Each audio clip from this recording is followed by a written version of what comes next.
ಈಗ ಬೆಂಗಳೂರು ವಿಭಾಗ ಮಟ್ಟದ ಸಭೆಯನ್ನ ನಾವು ಈಗ 5ನೇ ತಾರೀಕು ಒಂದು ಪ್ರತಿಭಟನೆಯ ಕಾರ್ಯಕ್ರಮವನ್ನು ಹಮ್ಮಿಕೊಂಡಿದ್ದೇವೆ. ಎಲ್ಲಿ ಮಾಡಬೇಕು, ಏನ್ ಮಾಡಬೇಕು, ಯಾವ ರೀತಿ ಮಾಡಬೇಕು ಅಂತ ಹೇಳಿ ನಾನು ನಮ್ಮ ಮುಖ್ಯಮಂತ್ರಿಗಳು ಮತ್ತು ನಮ್ಮ ಪಕ್ಷದ ಎಸಿ ಜನರಲ್ ಸೆಕ್ರೆಟರಿ ಮತ್ತು ನಮ್ಮೆಲ್ಲ ಶಾಸಕರು ಮಂತ್ರಿಗಳಂತೆಲ್ಲ ಚರ್ಚೆ ಮಾಡಿದ್ದೇವೆ.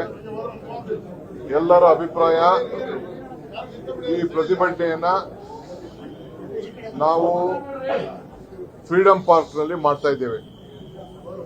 ಫ್ರೀಡಂ ಪಾರ್ಕ್ ಅಲ್ಲಿ ಈ ಪ್ರತಿಭಟನೆಯನ್ನ ಮಾಡಿ ಅಲ್ಲಿ ಯಾವ ರೀತಿ ಮಾಡಬೇಕು ಅನ್ನೋದು ಈಗ ಹೋಗಿ ಸ್ಪಾಟ್ ನ ನೋಡಕ್ ಹೋಗ್ತಾ ಇದ್ದೇವೆ. ಅದಾದ ಮೇಲೆ ಎಲೆಕ್ಷನ್ ಕಮಿಷನ್ಗೆ ಯಾರು ಹೋಗಿ ನಮ್ಮ ಏನು ಮೆಮೊರಂಡಮ್ ಸಲ್ಲಿಸ್ತಾರೆ ಅದನ್ನ ನಾವು ಸಾಯಂಕಾಲ ತಿಳಿಸ್ತೇವೆ. I am telling that whoever is going to the election commission will inform later. ಅಲ್ಲಿ ಹೋಗಿ ಮಾಡ್ತೇವೆ. ನಾವು ಏನ್ ನೀವೇ ಮಾತಾಡಂಗಿಲ್ಲ, ಯಾರದು ಮಾತಾಡೋಷ್ಟು ಅವಕಾಶ ಕೊಟ್ಟು ಕೊಡಿ. ನಿಮ್ ಪ್ರಶ್ನೆ ಕೇಳಕ್ಕೆ ನಾನು ಕೊಡಕ್ ಉತ್ತರ ಕೊಡಕ್ಕಿಲ್ಲ. ನಾನೇನ್ ಹೇಳ್ತೀನಿ ಕೇಳಿ, ಆಮೇಲೆ ಬೇಕಾದ್ರೆ ಕ್ವಶನ್ ಕೇಳಿ.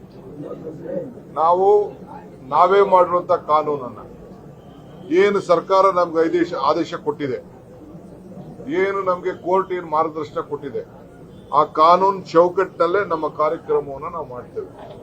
We will not at any point of time violate the law and whatever the direction has been given by the court. We will respect the sentiment of the court and we don't want to disturb anyone. But we have appealed to everyone. We have everyone, all our leaders to participate in that program. So ನಾವೆಲ್ಲರೂ ಕೂಡ ನಮ್ಮ ಕಾರ್ಯಕರ್ತರಿಗೆ ನಾವು ಬರಬೇಕು, ಮುಖಂಡಗಳು ಬರಬೇಕು ಅಂತ ಹೇಳಿ ನಾವು ಆಹ್ವಾನವನ್ನು ಕೊಟ್ಟಿದ್ದೇವೆ. ಎಲ್ಲ ರಾಜ್ಯದ ಎಲ್ಲ ಬ್ಲಾಕ್ ಕೂಡ ಪ್ರತಿನಿಧಿಗಳು ಬರಬೇಕು. ಜನ ಇಲ್ಲದವರು ಕೂಡ ಪ್ರತಿನಿಧಿಗಳಾಗಿ ಬರಬೇಕು. ಈ ಬೆಂಗಳೂರು ಸುತ್ತಮುತ್ತ ಇರುವಂತ ನಮ್ಮ ಜಿಲ್ಲೆಗಳಿಂದ ಅವರು ಕಾರ್ಯಕರ್ತರನ್ನ ಅವರು ಇಲ್ಲಿ ಕರ್ಕೊಂಡು ಬರಬೇಕು ಇದಕ್ಕೆ ಅಂತ ಹೇಳಿ ನಾವು ಅವ್ರಿಗೆ ಮಾರ್ಗದರ್ಶನವನ್ನು ಕೊಟ್ಟಿದ್ದೇವೆ. ಸೊ ಅಲ್ಲಿಗೆ ಎಷ್ಟು ಜನ ಹಿಡಿತದೋ ಅದನ್ನೆಲ್ಲ ಗಮನದಲ್ಲಿ ಇಟ್ಕೊಂಡು ನಾವು ಅವ್ರಿಗೆಲ್ಲ ನಾವು ಆಹ್ವಾನವನ್ನು ಮಾಡಿದ್ದೇವೆ. ನಮ್ಮ ಧ್ವನಿ, ಏಕೆಂದ್ರೆ ನಮಗೆ ಬೇಕಾದಷ್ಟು ಉದಾಹರಣೆಗಳಿದೆ, ರಿಸರ್ಚ್ ಮಾಡಿದೀವಿ, ಯಾವ ರೀತಿ ಏನೇನ್ ಮಾಡಿದೀವಿ ಅಂತ ಹೇಳಿ ನಮ್ಮ ನಾಯಕರೇ ಅವರು ನಮ್ಗೆಲ್ಲ ತಿಳಿಸ್ತಾರೆ.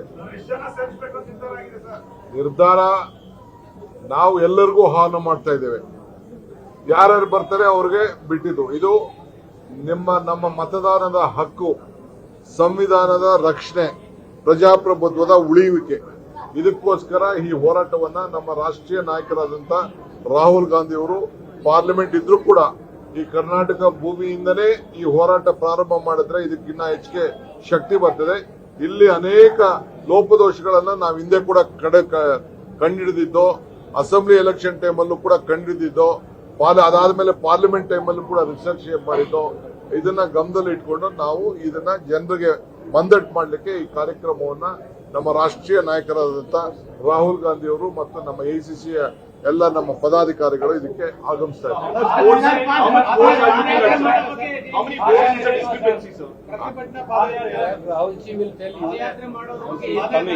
ನಾವು ಪಾದಯಾತ್ರೆ ಅಲ್ಲ, ಕಾನೂನು ಚೌಕಟ್ಟಿನಲ್ಲಿ what ever the court has given the guidelines, what ever is the government has issued a notification, we will follow that. That's all. We will respect the law of the state and the country. So BJP has issued a statement. Usually before elections, draft rolls are given to all the parties. Why didn't the Congress appeal back then? Is what BJP. We had appealed to this one, but they did not accept. I myself is also a responsible. Even at the time of Mahadevpura, my candidate Mr. Nagesh and his son, he brought me, he showed me, we gave that. They could not delete those names. Even in the case of Gandhinagara, we have found out Mr. Dinesh Gundrao also has made a research in one ward. More than 7,000 votes have been included. Like this, there are so many examples. We are not going to the state. We have every document to prove that. I don't want to disclose it.